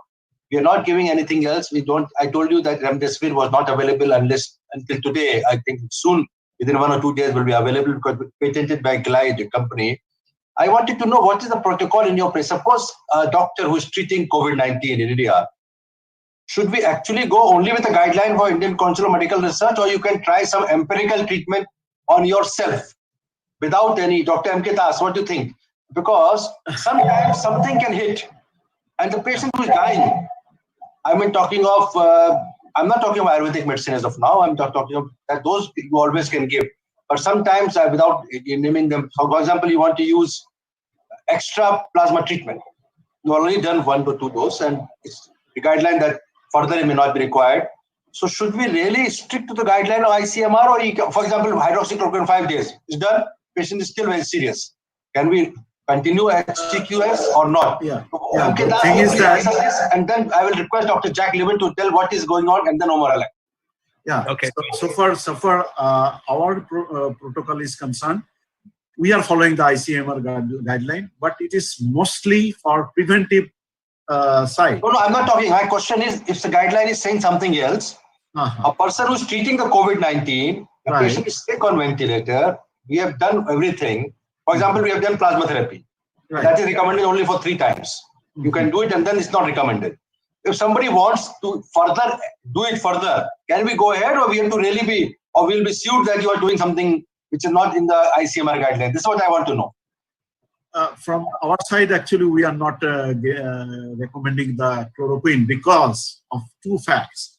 First one is the viral load. We do not know what is the viral load. He is a very, very sick patient, and all kinds of hypoxemic, as well as the cytokine storm, as well as the myocarditis, as well as the thromboembolic phenomenon. All these factors are playing together, and which might actually be a sort of harbinger for all kinds of arrhythmogenicity. And that is why we are not giving chloroquine in this kind of very, very serious patients. So that is our thing which we are following in our scenario. But what we are giving, that all the health workers, including the doctors, they are getting the prophylactic treatment so that actually they don't develop, or they, even if they develop, they have lesser kind of immunological problems due to the COVID. Jack, what is your stake? I want to know, Jack. Not for hydroxychloroquine. Let me ask my question again. I heard your question. Not FDA approved. Should we follow the guideline or not? And I think, because there's so little known about the therapeutics of this virus, then people are trying a variety of things. There are some people who are routinely anticoagulating, and some hospitals that are doing more of that than others. There are some that are, using a variety of antibiotics, beyond azithromycin as well. But so there really are a variety of things happening. I think that the malpractice risk, if you will, the liability risk, is less because of the urgency of the problem and the evolution of the science. We don't know the answers to these questions yet. I think that I agree with Dr. Halleck that most of the presentations of cardiovascular complications look like acute coronary syndrome and non-STEMI. But I also want to say that I think your theory is very wise to use the fibrinolytic treatment for people who do present with STEMI, because of the likelihood of thrombotic phenomena in other organs in the body, and because of the incredible risk of infection of the hospital staff during a PCI procedure. So I think that there's so much we don't know, and we should all be sharing information and learning together, because this is a whole new world for us. We have one patient actually, only yesterday, who was hospitalized with acute coronary syndrome. Unfortunately, I was supposed to do angiography only yesterday. In the morning, I was told he's COVID positive, which we're not expecting, because he came so our cath lab staff, because we don't have a dedicated cath lab, so as such as a protocol, I have not done angiogram as of now. Jack, what will you do in such scenario? You have COVID positive acute coronary syndrome, and he's hospitalized and he requires urgent angiogram. Should we take it to the cath lab, or should we not take it in the absence of a dedicated cath lab? I would really follow at this point, even though we're behind in the science. I would follow Dr. Halleck's advice. I would use a fibrinolytic approach rather than a cath. He's not actually a STEMI. He's an STEMI. No, okay. Well, in that case, I think we don't have a really good set of answers yet. Not very good science, but I think you would use your best medical therapy approach until he becomes negative. Pardon? Till he becomes COVID negative, and then he would like to do angiogram. Yeah, then you could do that. But I think that you probably, you may not gain that much from it, and I think you'd be better off to follow best medical therapy in that patient. Yeah, I think regarding STEMI, I take multiple variables in the same time. Number one, the time to onset of symptoms to the first medical contact. If the patient come in within 2 hours, definitely thrombolytic therapy, because actually the data shows within 24 hours, within 2 hours, there's not really much different gain you get from the angioplasty. So the variable number one is the duration of symptoms. So the longer the duration, I start to go toward intervention. The shorter the duration, I will just go for thrombolytic therapy. And my threshold for thrombolytic therapy is much, much lower than ever before, number one. Number two, of course, the hemodynamics. If the patient is stable, thrombolytic therapy. because angioplasty may not give you much gain, and there is a lot of risk to all the staff. There is usually logistic reasons. There is delay of taking that patient cath lab. There is risk of infection. The complication rate has been reported about 20% increased complication rate if you do any procedure on COVID patient. Any procedure, endoscopy, cath lab, anything, there's 20% increased complication rate to the patient, and there is higher risk to expose all the staff to another risk. And there's also another kind of things, logistic reason. You have to sterilize the whole cath lab again. And if the cath lab connected to other room with the same ventilation system is going to spread more and more. So my threshold to the thrombolytic therapy is kind of much lower now. And actually, I'm reading more about how to treat to do the thrombolytic therapy, because at this time, I think the problem with COVID is really micro diffuse, micro thrombosis and embolization. It's not DIC. DIC is different mechanism. This is a micro embolization, and I think the liver enzyme, when we see it, is infarcted liver, and the slight elevation of a troponin T, we see it in every patient with COVID, is micro MI. And not uncommon, we are seeing a lot of stroke patients and so on. So it's, I think it's the dominant picture now is really the thrombolytic therapy and now back to the question Professor Vivek asked, which is a very interesting question. Should we follow a guideline? In my opinion, at this time, I don't think anybody in the world can call themselves expert. I don't think there's any expert in the world of COVID, because everybody in the learning curve, and whatever the experts say today, tomorrow they change their mind. So it is different from guideline about hypertension or guideline of dyslipidemia. There may be some people who can call them expert that will do all day long for 20 years.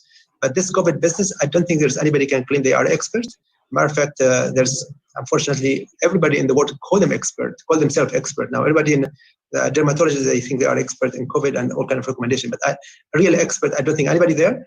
And the one who put the guideline, that their thought at that particular hour, and that changed after 6 hours to 24 hours. They may have different, and that, I mean, to confirm that the business of chloroquine, it was the best medicine, and there's some report it's the best things. Magic medicine turned to be, it caused more harm than benefit, and so on. So I think in my practice here, we try to use common sense. We notice from our clinical practice there is a lot of elevated D dimer, a lot of elevated of troponin. So that explains there is a lot of micro thrombus. So give antiplatelet, give anticoagulation as much as the patient tolerated. If the patient doesn't need to be intubated, do not intubate patient, because that's the beginning of very bad problem. Try to keep the patient unintubated as much as possible, because intubation causes more lung damage than benefit. So basically, I don't think we're following a guideline. We're following what the recommendation, and if we have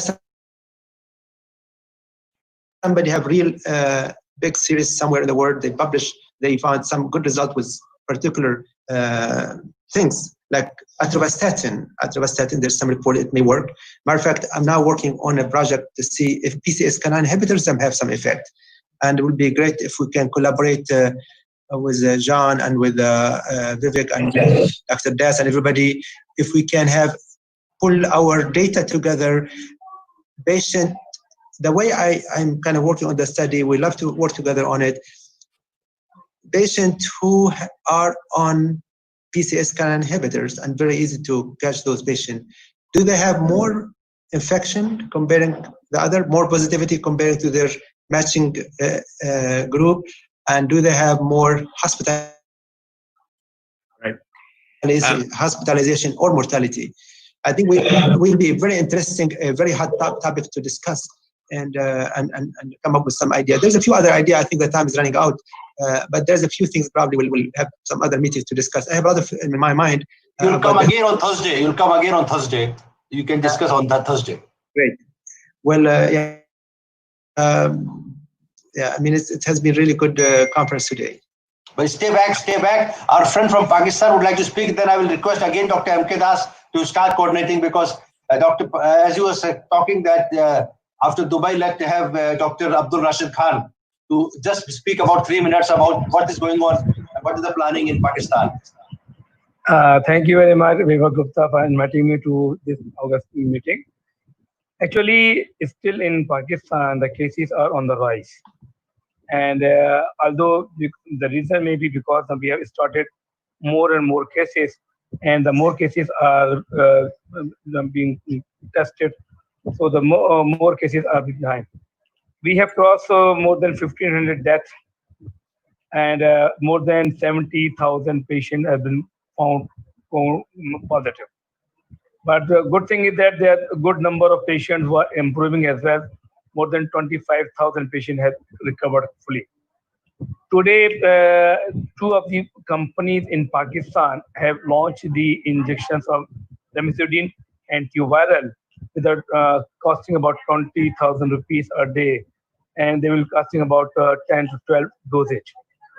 So as far as the cardiovascular system is concerned, all patients who are coming with the ST elevation MI, they are subjected for primary PCR if they reach in time. The problem is that now less number of patients are coming to the hospital just because of fear of the COVID.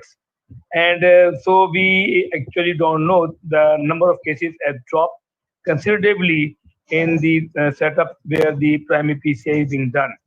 So patients are preferring not to go to the hospital because of the fear of the COVID.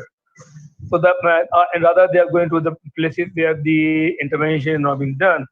So they are being treated medically, and the chief treatment of medical is concerned, as the Dr. Omar has said, the anticoagulations and the supportive treatment. Only the patient who has got unstable hemodynamically, they are subjected for the PCI, or if the patient is reaching to the place where the PCI is being done, now they have dedicated one cath lab. If they've got more than one cath lab, they have dedicated one cath lab for COVID positive patients. So as far as the medical treatment concerned, we still not using the chloroquine, hydroxychloroquine as a preventive measure till now because of the fear that we still don't know the data about if really happening beneficial or not. And you know that with Desmond, the mortality has been increased, and in the France, it has been banned now to use the hydroxychloroquine and chloroquine as a preventive measure. So there are multiple regimes have been treated as confirmed that because of the suspicion that it has the microembolizations, the role of anticoagulation is increasing in Pakistan. As empirically, if they are being used, the antibiotics, they're using the cortisone as well, but there's no such treatment as being still we are in the learning phase. We don't know what is the actual cause and why should be happening. So we are, as the other part of the world, we are still in the learning phase, and we hope one day we'll know the actual cause and the treatment, and we are still waiting for the vaccine. In Pakistan, we have got more than 175 labs which are trying to build up vaccine, and hopefully the vaccine on human will be started in the say about in October. So we still don't know what will happen with the COVID and how long we'll be having. As far as the COVID lockdown is concerned, we have eased out the lockdown a lot because of the economic burden and the pressure from the. Earlier because I'm in the we are in a webinar international. So we are on the same path as the other part of the world.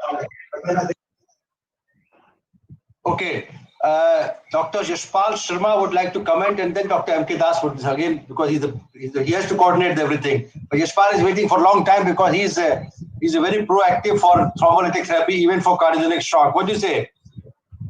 Thank you, Dr. Vivek. In fact, as we discussed earlier, about 1.5 months back, in fact, we were advocating since February that this thrombolytic followed by 2B3 inhibitor should be given to these patients.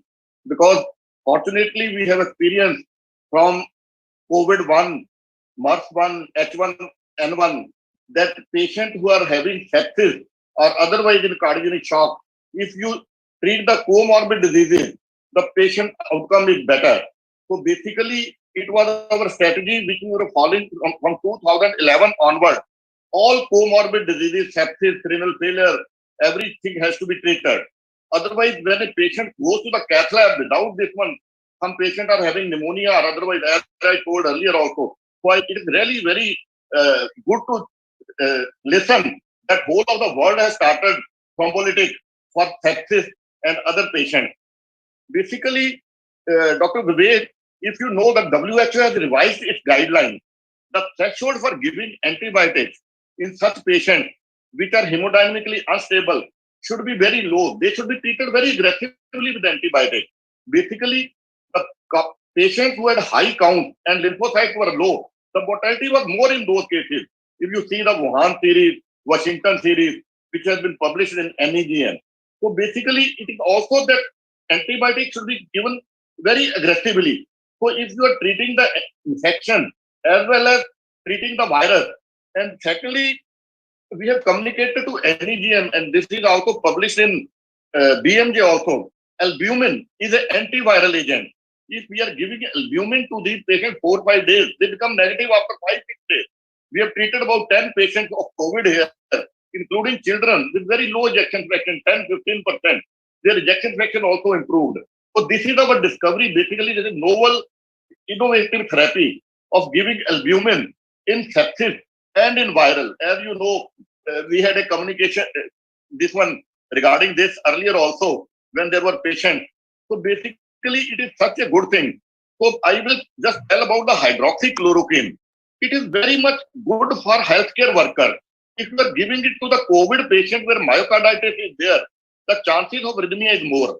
But patients who are not just healthcare workers, not having COVID positive, in those cases, it will be useful because we are having a project which will start from cardiology.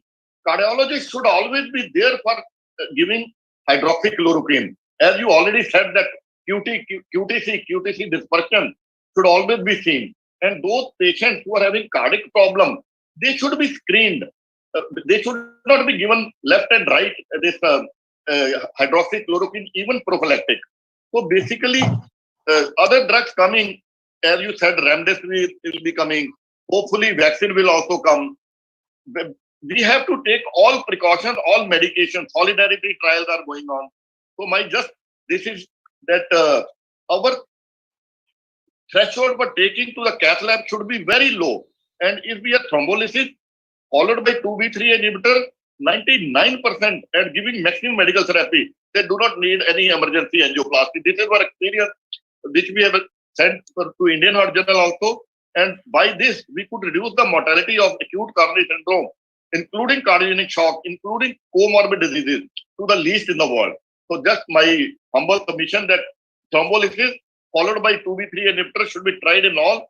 So COVID will get controlled. If there is a mortality, 1,000 patients get infected. If there is this one survival negative, only 1 or 2% will be infected. So that is our policy here in PGI, Chandigarh. Thank you, Dr. Vivek. I think this is. Yeah, Ashokan is there for a long time listening. Your comments, and then we can take Dr. Bankilas again. I think Dr. Vivek, I think it's a 9th seminar on COVID. Can you hear me now? Yeah. A little loud. Please go a little loud. Please speak a little loud. So, very important thing, listening to Dr. John Levin and Dr. M.K. Das and Yash. Important thing is, still we don't know what exactly the reason for the mortality, high mortality of phase 2. Is it myocarditis or because of the ACS? That's the main problem.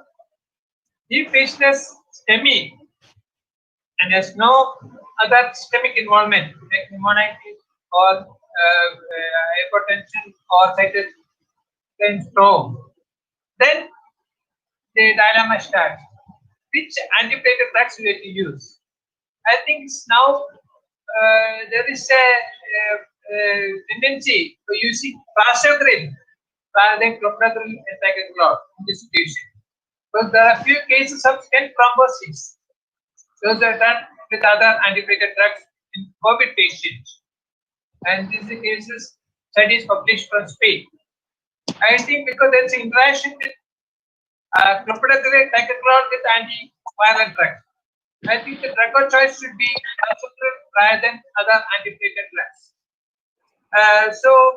And second one is what the role of biomarkers in this situation was not helping us to stratify the risk or not helping to diagnose the situation also. And third one I would like to pinpoint here is most important thing is we are moving from acute situation to chronic. So I think COVID is going to be one of the reasons for more LV dysfunction that's going to come in the near future. And the chronic heart failure, this is going to be one of the reasons, whether it's the secondary to the CAD with COVID or myocarditis, we don't know. And the other one is HCQ. In health workers, it's shown that it's helpful. Can we actually use HCQ in patients, in public, under supervision, where there is clustering of cases? This is a question. I think it's... Hello. I think Ashokan, I have 4 questions coming, also 4 or 5 few questions coming from Docplexus, which I've got in the message. Docplexus platform is currently live, which has 3.8 lakh doctors connected. So I think any of you can, or Dr. Das can answer this question. First question is, what is the pathophysiology behind worsening of symptoms in COVID-19 patients with cardiovascular disease? What is the pathophysiology behind worsening of symptoms in COVID-19 patients with CVD? Dr. Das, please, can you answer? Yeah.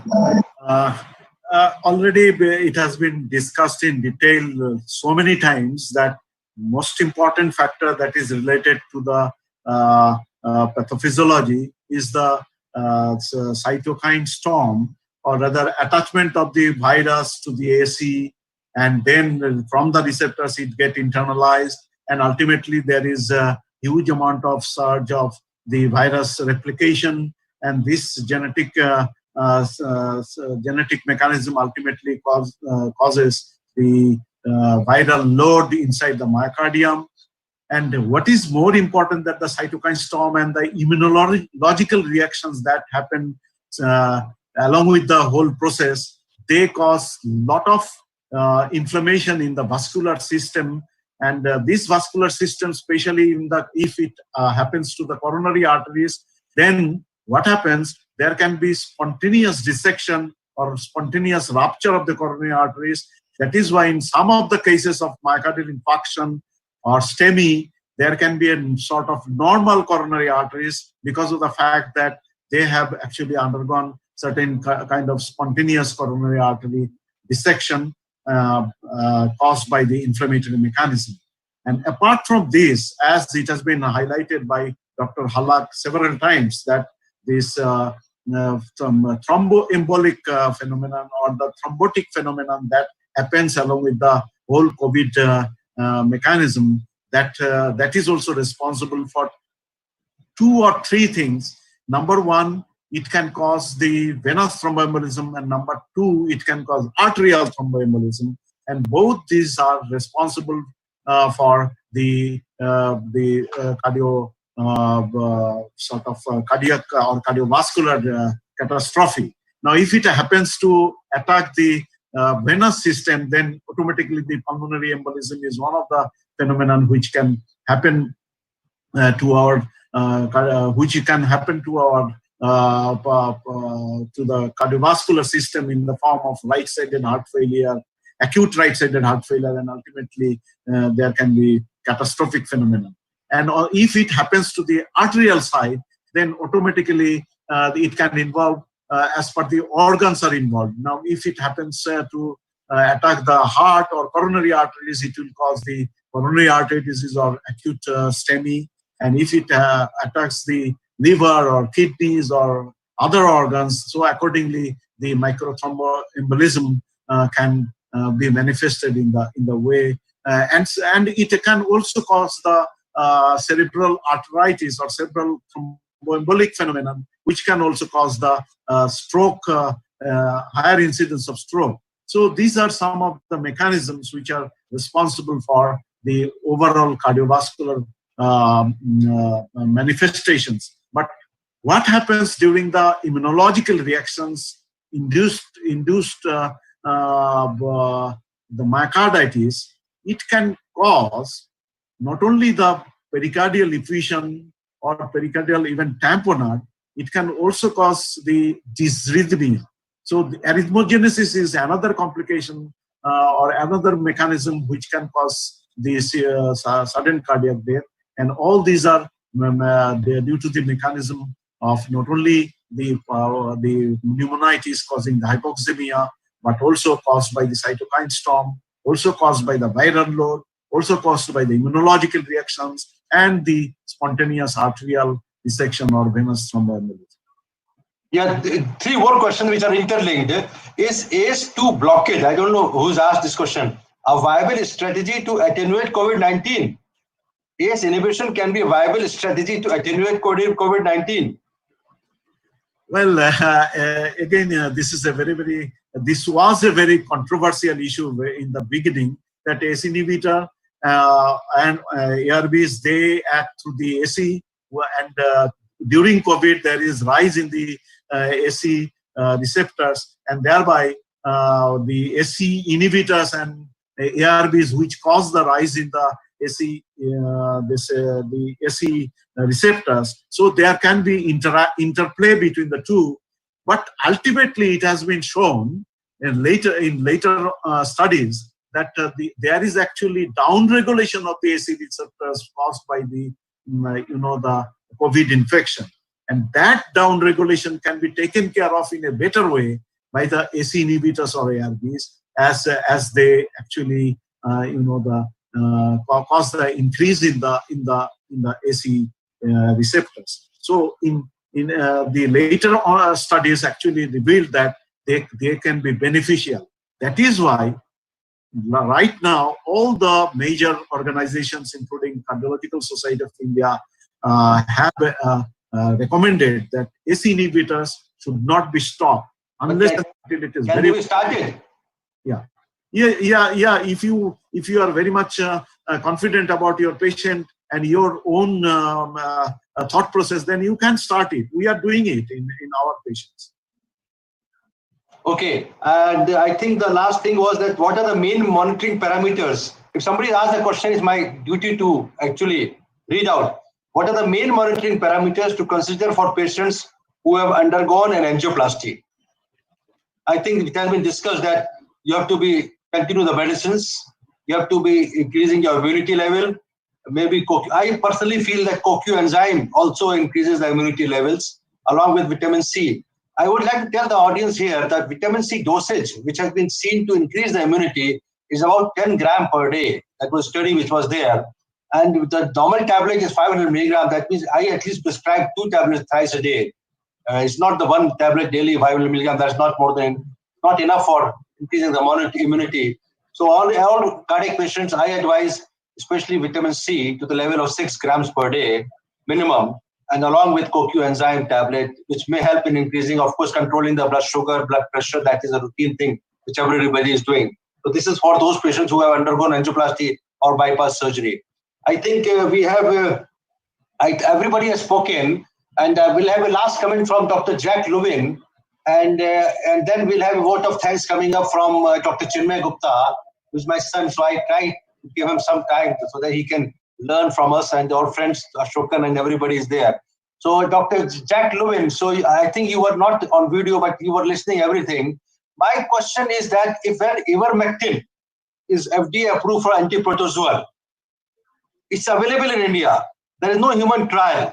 There's somebody who is dying, and ICMR does not give any guidelines. FDA does not give guidelines. If I'm a physician, I will try that bet. Okay, what is the harm in giving ivermectin or any other medicine for that matter if I'm not sued for doing that? So what is your say on that? I would say that that's a reasonable thing to do. Once again, though, we're physicians. We should always study the work that we're doing. So if you're going to do it, let's gather some data. Let's learn from it. Let's find out if it's working or if it's not working. I think my final message to all of us is that we as physicians need to be leaders in this process. What we've seen in the United States is political leadership is not necessarily very effective. We need scientific leadership, and we need the respect that physicians carry among populations. So we need to be leaders in terms of where we're going. We obviously still have a lot to learn, a lot to know, and let's work together on both the research of therapeutics and the research around vaccines and better understanding of the pathophysiology of this virus. Let's learn together and share information. To say that you are not happy indirectly with the leadership of WHO? Well, our president is a little, our president is kind of a cowboy. Don't go by him. We're going to stay in the WHO. No, but you have been president of ACC, CEO of CRF. You have the full right to become the president of WHO maybe in future. All right, maybe. Okay, so the last comment coming from the other people, I think Dr. Das, would you like to finish off the things and then we can take up for the... Dr. Lewin is invited once again on the Thursday webinar. He's agreed to do that. We'll have something more to discuss, especially the things which are left out today, that off-label usage of some medicines. I think the physician should be given the freedom. In Apollo, they don't allow. So this is what I'm saying. The physician should be given some freedom because otherwise the patient is dying. And if it's harmless medicine, we should be allowed to use it, especially when there is no specific anti-COVID-19 medicine available as of now and without any vaccine. So Dr. Das to give the final comments, and I'm just unmuting him.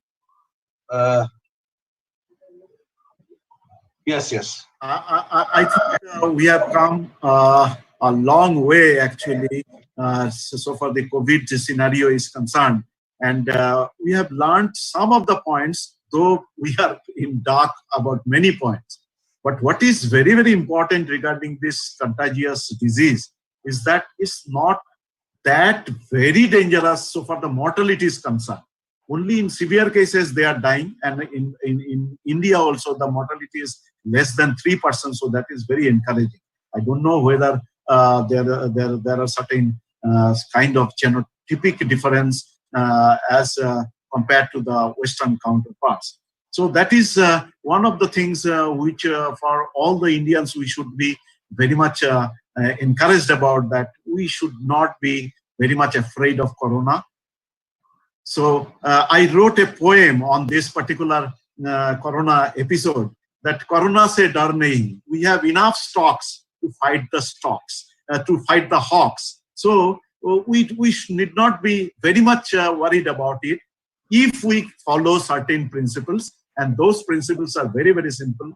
The sanitization, then face masks should be used by most of us, and also the social distancing or physical distancing. And if we really follow those things, and if we follow also the other kinds of advisories that are given from the regulatory authorities from time to time, then definitely we'll be able to overcome. Somebody wants to speak in between. Okay. Sorry, so we'll be able to overcome the corona. Okay, thank you so much. I want to thank Docplexus, and Dr. Kritika Dhingra is there. She can just say hello, and then because they have been very kind enough to transmit live, and this will be recorded and will be shown multiple times. Dr. Kritika, are you hearing me? I'm trying to unmute you, but not able to do it.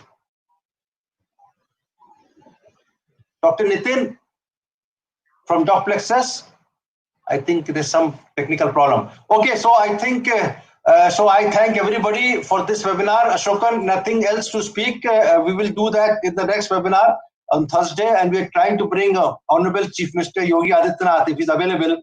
He said he might come and just some social message, because Uttar Pradesh was worst affected at once upon a time. And I can see my son just say a word of thanks to, he's gone again. I'm unmuting because I want him to speak. So before we finalize in the last 30 seconds, Chinmay, please speak out and just say thanks to everybody. Okay, dear doctors and participants on Zoom, as well as on the doctors who are watching us on Docplexus, I thank Dr. Ashokan, Dr. Luvin, Dr. M.K. Das, Dr. Yashpal Sharma, Dr. Abdul Rashid from Pakistan, everyone for joining this webinar and providing their experience and views.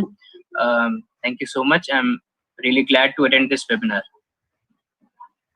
Jack, let me tell you, he was 3-year-old when I was working with Alain Crivier in France.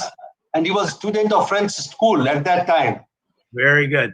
And when Alain Crivier meets him again, he feels so happy.